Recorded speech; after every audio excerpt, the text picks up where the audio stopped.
Hi എല്ലാവർക്കും നമസ്കാരം. നമ്മുടെ പുതിയൊരു വീഡിയോയിലേക്ക് എല്ലാവർക്കും സ്വാഗതം. ഇന്നത്തെ റെസിപ്പി എളുപ്പത്തിൽ റെഡിയാക്കി എടുക്കാൻ പറ്റാവുന്ന നല്ല ഹെൽത്തി ആയിട്ടുള്ള കുട്ടി കുട്ടി ലഡുവിൻ്റെ റെസിപ്പി കേട്ടോ.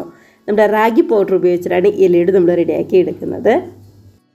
നമ്മുടെ റാഗി പൗഡറിൻ്റെ ടേസ്റ്റ് ഒന്നും ഒട്ടും തന്നെ ഇഷ്ടമില്ലാത്തവരാണെന്നുണ്ടെങ്കിൽ പോലും ഇതേപോലെ ഒന്ന് ട്രൈ ചെയ്ത് നോക്കി കഴിഞ്ഞാൽ ഉറപ്പായിട്ടും ഇഷ്ടമാവും. റാഗി ഉപയോഗിച്ചിട്ടാണ് നമ്മൾ ഈ ലഡു തയ്യാറാക്കിയത് ഒരിക്കൽ പോലും പറയില്ല കേട്ടോ, അത്രയ്ക്ക് ടേസ്റ്റാണ്.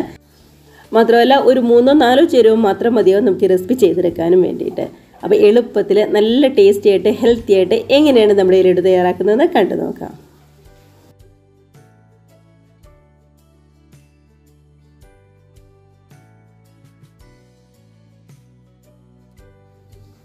അപ്പോൾ നമ്മുടെ ലഡു തയ്യാറാക്കാൻ വേണ്ടിയിട്ട് ആദ്യം തന്നെ ഞാനിവിടെ ഒരു പാൻ എടുത്ത് വെച്ചിട്ടുണ്ട്. നോൺ സ്റ്റിക്കിൻ്റെ പാൻ എടുക്കുകയായിരിക്കും കുറച്ചും കൂടി നല്ലത്. ചൂടായി വരുമ്പോൾ ഇതിലേക്ക് ഏകദേശം 1 ടേബിൾ സ്പൂണിൻ്റെ അടുത്തേക്ക് നെയ്യാണ് ചേർത്ത് കൊടുക്കുന്നത്. അപ്പോൾ നെയ്യിൽ നമ്മുടെ ഈ ലഡു തയ്യാറാക്കുന്നതാണ് കുറച്ചും കൂടി നല്ലത്. സാധാരണ ഓയിലോ അല്ലാന്നുണ്ടെങ്കിൽ വെളിച്ചെണ്ണയോ അങ്ങനെയൊന്നും ഉപയോഗിക്കാതിരിക്കുക. ചൂടായിട്ട് വരുമ്പോൾ ഇതിലേക്ക് 1 കപ്പ് 250 ml കപ്പിന് 1 കപ്പ് റാഗി പൗഡറാണ് നമ്മൾ എടുക്കുന്നത്. ഒന്നെങ്കിൽ റാഗി നന്നായിട്ട് കഴുകി വെയിലത്ത് വെച്ച് ഉണക്കി പൊടിച്ചെടുത്താലും മതിയാവും. അല്ലാന്നുണ്ടെങ്കിൽ റാഗി പൗഡറായിട്ട് കടയിൽ നിന്ന് മേടിക്കാനും കിട്ടും, അങ്ങനെയാണെങ്കിലും മേടിച്ചാലും മതിയാവും. അപ്പോൾ ഗ്യാസ് ഒരു മീഡിയം ഫ്ലെയിമിൽ വെച്ച് നന്നായിട്ട് ഒന്ന് ചൂടാക്കിയെടുക്കാം. ആ നെയ്യിലൊക്കെ കിടന്നുകൊണ്ട് നന്നായിട്ട് തന്നെ നമ്മുടെ റാഗി പൗഡർ ഒന്ന് ചൂടായി വരട്ടെ. ഇതാ അത്യാവശ്യം നന്നായിട്ടൊന്ന് ചൂടൊക്കെ കയറി വന്നിട്ടുണ്ട്. ശരിക്കും ഒന്ന് തൊട്ട് നോക്കുമ്പോൾ അറിയാൻ പറ്റും. ഗ്യാസ് മീഡിയം ഫ്ലെയിമിലോ അല്ലാന്നുണ്ടെങ്കിൽ ലോ ഫ്ലെയിമിലോ വെച്ചാൽ മതി കേട്ടോ. അപ്പോൾ റാഗി പൗഡറിന് നന്നായിട്ട് ചൂട് കയറി വന്നതിന് ശേഷം 1/4 കപ്പ് തേങ്ങ ചിരകിയതും കൂടി ചേർത്ത് കൊടുക്കാം. ഇപ്പോൾ നമ്മൾ 1 കപ്പ് റാഗി പൗഡറാണ് എടുക്കുന്നതെങ്കിൽ ഇതേപോലെ ഒരു 1/4 കപ്പ് തേങ്ങ ചിരകിയതെങ്കിലും ചേർത്ത് കൊടുക്കണം കേട്ടോ. എന്നാലാണ് റാഗി പൗഡറിൻ്റെ ഒരു ചെറിയൊരു ടേസ്റ്റ് ഉണ്ടാവുമല്ലോ, അത് നന്നായിട്ട് അങ്ങോട്ട് മാറി നല്ലൊരു സ്വീറ്റ് ആയിട്ടുള്ള ഒരു ടേസ്റ്റിൽ നമുക്ക് കിട്ടുള്ളൂ. ഇല്ലാന്നുണ്ടെങ്കിൽ റാഗി പൗഡറിന് ചെറിയൊരു ചവർപ്പുണ്ടാവും, അത് എല്ലാവർക്കും ചിലപ്പോൾ അത്രയും കണ്ട് ഇഷ്ടമാവണമെന്നില്ല. അപ്പോൾ ആ ടേസ്റ്റ് ഇഷ്ടമാണെന്നുണ്ടെങ്കിൽ തേങ്ങയുടെ അളവ് അല്ലെങ്കിൽ ശർക്കരയുടെ അളവൊക്കെ ഒന്നിങ്ങ് കുറച്ച് ചേർത്താലും മതിയാവും. അപ്പോൾ നമ്മൾ ഈ തേങ്ങയും കൂടി ചേർത്ത് കഴിയുമ്പോൾ അതിൻ്റെ ഉള്ള വെള്ളത്തിൻ്റെ അംശമൊക്കെ മാറിയിട്ട് നന്നായിട്ട് തന്നെ ഒന്ന് ചൂട് കയറി വരണം തേങ്ങയ്ക്ക്. അപ്പോൾ നമ്മൾ ഗ്യാസ് ഓഫ് ചെയ്യേണ്ട, ഏറ്റവും ലോ ഫ്ലെയിമിൽ വെച്ചിട്ട് മറ്റൊരു അടുപ്പത്തേക്ക് മാറ്റി കൊടുക്കുക. ഇനി ഇതിനകത്തേക്ക് ചേർക്കേണ്ട ശർക്കര പാനിയാണ്. അതിനായിട്ട് ഒരു 1/4 കപ്പ് ശർക്കര ഗ്രേറ്റ് ചെയ്ത് ഒരു പാത്രത്തിലേക്ക് ചേർക്കുന്നുണ്ട്. 1/2 കപ്പ് വെള്ളവും കൂടി ചേർത്ത് കൊടുക്കുക. ഇപ്പോൾ നമ്മൾ ഈ ചേർത്ത് കൊടുത്തിരിക്കുന്ന ഒരു 1/4 കപ്പ് ശർക്കര എന്ന് പറയുന്നത് ഒരുപാടങ്ങ് ഭയങ്കര മധുരമില്ല, എന്നാൽ തീരെ മധുരം കുറവില്ലാത്ത ഒരു പാകത്തിനുള്ള മധുരത്തിനാണ് നമുക്ക് കിട്ടിയിരിക്കുന്നത്. ഇനിയിപ്പോൾ നല്ല മധുരമൊക്കെ വേണമെന്നുണ്ടെങ്കിൽ ഏകദേശം 1 കപ്പ് ശർക്കര ഒന്ന് ഗ്രേറ്റ് ചെയ്തിട്ട് ചേർത്ത് കൊടുത്താലും മതിയാവും. നന്നായിട്ട് തന്നെ ഒന്നിങ്ങ് തിളച്ച് വന്നാൽ മതി. ഒരുപാടങ്ങ് തിളച്ച് വറ്റിച്ച് കുറുക്കി അങ്ങനെയൊന്നും എടുക്കരുത് കേട്ടോ. ശരിക്കും നന്നായിട്ടൊന്ന് അലന്ന് ഇങ്ങനെ തിളച്ച് വരേണ്ട താമസം മാത്രമേ ഉള്ളൂ. അപ്പോൾ ഗ്രേറ്റ് ചെയ്തെടുക്കുമ്പോൾ പെട്ടെന്ന് ശർക്കരയാണെന്നുണ്ടെങ്കിലും പെട്ടെന്ന് റെഡി ആയിട്ട് വന്നോളൂ കേട്ടോ, അതിന് വേണ്ടിയിട്ടാണ്.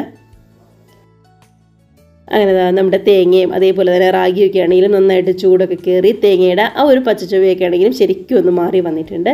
ഈ സമയത്ത് നമ്മൾ റെഡിയാക്കി വെച്ചിരിക്കുന്ന നമ്മുടെ ശർക്കരപ്പാനി ഒരു അരിപ്പയിലൂടെ അരിച്ചിട്ട് നമുക്ക് ഈ റാഗി പൗഡറിലേക്ക് അങ്ങ് ചേർത്ത് കൊടുക്കാം. അപ്പോൾ രണ്ടും ഒരേ സമയം തന്നെ റെഡി ആയിക്കോളും. ഒരിടപ്പത്ത് നമ്മുടെ ഈ തേങ്ങയും അതേപോലെ തന്നെ റാഗിയും മറ്റേടപ്പത്ത് ശർക്കരയും കൂടി റെഡിയാക്കുകയാണെന്നുണ്ടെങ്കിൽ കറക്റ്റായിട്ട് പെട്ടെന്ന് റെഡിയാക്കി എടുക്കാൻ പറ്റും. അപ്പോൾ ആ ചൂടോട് കൂടി തന്നെ നമുക്കങ്ങ് ഒഴിച്ചു കൊടുക്കാം. ഗ്യാസൊക്കെ ഈ സമയത്ത് ഏറ്റവും ലോ ഫ്ലെയിമിലാട്ടോ വെച്ചിരിക്കുന്നത്, ഹൈ ഫ്ലെയിമിലോ അല്ലാന്നുണ്ടെങ്കിൽ മീഡിയം ഫ്ലെയിമിലോ ഒന്നും വെക്കണ്ട. നന്നായിട്ട് തന്നെ ഒന്ന് മിക്സ് ചെയ്തെടുക്കുക. ഇനി ഇതിലേക്ക് നല്ലൊരു ടേസ്റ്റിന് വേണ്ടിയിട്ട് കുറച്ച് കാഷ്നട്ടും അതേപോലെ തന്നെ മുന്തിരിയൊക്കെ ഫ്രൈ ചെയ്ത് ചേർക്കാൻ ഇഷ്ടമാണെന്നുണ്ടെങ്കിൽ അങ്ങനെയും ചേർത്ത് കൊടുക്കാം. ഞാൻ കാഷ്നട്ട് ചെറുതായിട്ടൊന്ന് കട്ട് ചെയ്തിട്ട് മാത്രമേ ചേർത്ത് കൊടുക്കുന്നുള്ളൂ. ഇനിയിപ്പോൾ നമ്മുടെ ഈ ലഡുവിന് നല്ലൊരു ടേസ്റ്റിന് വേണ്ടിയിട്ട് ഒരു 1/4 ടീസ്പൂൺ മുതൽ 1/2 ടീസ്പൂൺ വരെ ഏലക്കപ്പൊടിയും കൂടി നമുക്കങ്ങ് ചേർത്ത് കൊടുക്കാം. അപ്പോൾ ഈ ഏലക്കപ്പൊടിയും കൂടി ചേർത്ത് കൊടുക്കുമ്പോൾ ഒരു പ്രത്യേക ടേസ്റ്റ് ഉണ്ടാവുമല്ലോ നമ്മുടെ ലഡുവിന്. അതേപോലെ തന്നെ ഏറ്റവും ലാസ്റ്റായിട്ട് ഒരു 1/2 ടീസ്പൂൺ എടുത്ത് നെയ്യും കൂടി ചേർത്ത് എല്ലാം കൂടി നന്നായിട്ട് തന്നെ ഒന്നങ്ങ് മിക്സ് ചെയ്തെടുക്കാം. കേട്ടോ, ഇപ്പോൾ ശർക്കര പാനിയൊക്കെ ആണെന്നുണ്ടെങ്കിൽ നന്നായിട്ട് തന്നെ ഒന്ന് സെറ്റായി വന്നിട്ടുണ്ട്. ഇനി ഒരുപാട് നേരം വെച്ചുകൊണ്ടിരിക്കരുത്, നന്നായിട്ടൊന്ന് മിക്സ് ചെയ്തിട്ട് അപ്പോൾ തന്നെ നമുക്ക് ഗ്യാസൊക്കെ ഓഫ് ചെയ്യാം. കണ്ടത് എല്ലാം കൂടി നന്നായിട്ട് തന്നെ ഒന്ന് മിക്സാക്കി എടുത്തിട്ടുണ്ട്. ഇനിയിപ്പോൾ ഒരുപാട് നേരം നമ്മൾ ഗ്യാസൊക്കെ കത്തിച്ച് വെക്കുകയാണെന്നുണ്ടെങ്കിൽ ഉണ്ടല്ലോ ഭയങ്കര കട്ടിയായി പോകും നമ്മുടെ ഇല്ല കേട്ടോ. അപ്പോൾ അതൊന്ന് പാകത്തിന് നോക്കിയിട്ട് മാത്രം ഗ്യാസ് ഓഫ് ചെയ്യുക. നമ്മുടെ കയ്യിലെടുത്ത് ലഡുവിൻ്റെ ഷേപ്പിൽ ഉരുട്ടിയെടുക്കാൻ പറ്റാതെ ആ ഒരു പരുവാകുമ്പോൾ ഗ്യാസ് ഓഫ് ചെയ്ത് നമുക്കതിൻ്റെ വലിയ തീ ചൂടൊന്നാറാനായി വെയിറ്റ് ചെയ്യാം. ഇപ്പോൾ കണ്ടോ, ആ വലിയ ചൂടൊക്കെ ഒന്ന് ആറിയിട്ടുണ്ട്. നമ്മുടെ കയ്യിലെടുത്ത് ഉരുട്ടിയെടുത്ത് ഷേപ്പാക്കി എടുക്കാൻ പറ്റാതെ ആ ഒരു പരുവത്തിലായിട്ടുണ്ട്. ഇത് മതിയാവും. ഇനി പൊട്ടുന്നതിന് സമയം കളയാതെ നമുക്ക് നേരെ ലഡുവിൻ്റെ ഷേപ്പാക്കി അങ്ങ് ഉരുട്ടിയെടുക്കാം. ചെറിയൊരു ചൂടുണ്ടാവും. ആ ചെറിയൊരു ചൂടിൽ നിന്നിട്ട് വേണം ഒന്ന് ഉരുട്ടിയെടുക്കാനായിട്ട്. തീരെ അങ്ങ് തണുത്ത് പോയിട്ട് റെഡിയാക്കാനായി നിൽക്കരുത്. കയ്യിലെടുത്ത് പിടിക്കാൻ പറ്റാവുന്ന ആ ഒരു പരുവം അത്രമാത്രം മതി. നന്നായിട്ട് പ്രസ് ചെയ്ത് ഇതേപോലെ ലഡുവിൻ്റെ ഷേപ്പാക്കി ഇങ്ങ് ഉരുട്ടിയെടുക്കുക. അതുപോലെ തന്നെ നമ്മുടെ ഈ കാഷ്നട്ടും മുന്തിരിയൊക്കെ ഒന്ന് ഫ്രൈ ചെയ്തിട്ട് ചേർക്കണമെന്നുണ്ടെങ്കിൽ അങ്ങനെ ചേർത്ത് കൊടുക്കാം. അല്ല നമ്മളിപ്പോൾ ഈ ചേർത്ത് പോലെ തന്നെ വെറുതെ നമ്മളൊന്ന് ഫ്രൈ ഒന്നും ചെയ്യാതെ അങ്ങനെ ചേർത്ത് കൊടുക്കണമെന്നുണ്ടെങ്കിൽ അങ്ങനെയും ചേർത്ത് കൊടുക്കാം. ഏതാണോ ഇഷ്ടം അതുപോലെ ചെയ്യാവുന്നതേ ഉള്ളൂ.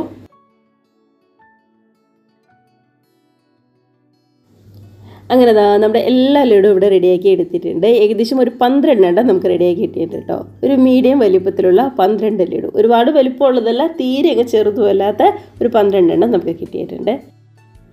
അപ്പോൾ 1 കപ്പ് റാഗി പൗഡറും അതേപോലെ തന്നെ കുറച്ച് തേങ്ങയും ശർക്കരയും നോക്കിയാണ് നമ്മൾ ഇത്രയധികം ലഡു റെഡിയാക്കി എടുത്തിരിക്കുന്നത്.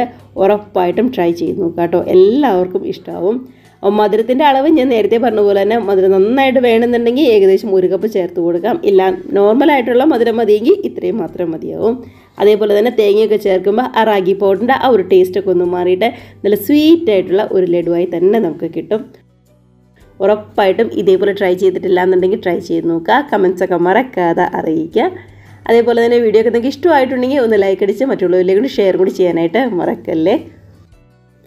മാത്രമല്ല ആദ്യമായിട്ട് നമ്മുടെ ചാനൽ ആരെങ്കിലും കാണുന്നവരുണ്ടെങ്കിൽ വീഡിയോ റെസിപ്പിക്ക് നിങ്ങൾക്ക് ഇഷ്ടമായിട്ടുണ്ടെങ്കിൽ പ്ലീസ് നമ്മുടെ ചാനലും കൂടി സബ്സ്ക്രൈബ് ചെയ്ത് സപ്പോർട്ട് ചെയ്യുക കേട്ടോ. ഇതേപോലെ എളുപ്പത്തിൽ ചെയ്യാൻ പറ്റാവുന്ന നല്ല അടിപൊളി 4 മണി പലഹാരങ്ങളൊക്കെ നമ്മൾ റെഡിയാക്കി എടുത്തിട്ടുണ്ട്, കണ്ടു നോക്കുക. അപ്പോൾ ഇന്നത്തെ വീഡിയോ നിങ്ങൾക്ക് ഇഷ്ടമായെന്ന് വിശ്വസിക്കുന്നു. നമുക്കിതേപോലുള്ള പുതിയ നല്ല അടിപൊളി വീഡിയോസ് റെസിപ്പീസൊക്കെ ആയിട്ട് വീണ്ടും കാണാം. അതുവരെ എല്ലാവരും നല്ല ഹാപ്പി ആയിട്ട് ഹെൽത്തി ആയിട്ട് സേഫായിട്ട് ഇരിക്കുക. ബൈ.